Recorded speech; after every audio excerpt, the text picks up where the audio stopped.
ನನ್ನ ಮಗನೇ ನಿನ್ಗೆ ಐತೆ ಬಾ. ಏಯ್ ಬೊಮ್ಮೈದ ಬಾರಲ್ಲಿ. ಏನ್ ಸರ್? ನೀನ್ ತಂಗಿ ದೊಡ್ಡೋಳಗಳ? ನನಗ್ ತಂಗಿನೇ ಇಲ್ಲ ಸರ್. ಹೋಗ್ಲಿ, ನಿಮ್ಮ ಅಕ್ಕ ಇದ್ದಾಳ? ಅಯ್ಯೋ, ಅವ್ರ ಅಕ್ಕನಿಗೆ ನಾನ್ ಮುತ್ಕೊಟ್ಟಿ 3 ವರ್ಷ ಆಯ್ತಮ್ಮ. ಏಯ್ ಏನಾಯ್ತು ಸರ್? ಅದ್ ನನ್ ಪ್ರಾಜೆಕ್ಟ್ ರಿಪೋರ್ಟ್. ಅದನ್ನ ಏನು ಮಾಡ್ಬೇಡಿ ಪ್ಲೀಸ್. ಅದಿಲ್ಲ ಅಂದ್ರೆ ಎಕ್ಸಾಮ್ ಸೇರ್ಸಲ್ಲ ಸರ್. ಲೋ ಬೊಮ್ಮೈದ, ಮಹಾತ್ಮ ಗಾಂಧಿ ಅಂಬೇಡ್ಕರ್ ಪ್ರಾಜೆಕ್ಟ್ ರಿಪೋರ್ಟ್ ಕೊಟ್ಟೆ ಮಹಾತ್ಮರಾದ್ರ? ಖಂಡಿತ ಇಲ್ಲ. ಸರ್ ಅದನ್ನ ಏನು ಮಾಡ್ಬೇಡಿ ಸರ್. ಹರಿಬೇಡಿ ಸರ್, ದಯವಿಟ್ಟು. ಅಯ್ಯೋ ಪ್ಲೀಸ್.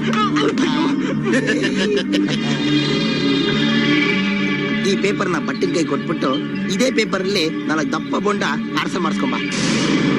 ಏನ್ ಮಾಡಿಸ್ಕೊಂಬತ್ಯಾ? ಬೋಂಡ ಪಾರ್ಸಲ್ ಮಾಡಿಸ್ಕೊಂಡು. Very good. ಹೋಗ ಹೋಗ ನನ್ನ ಮಗನೇ.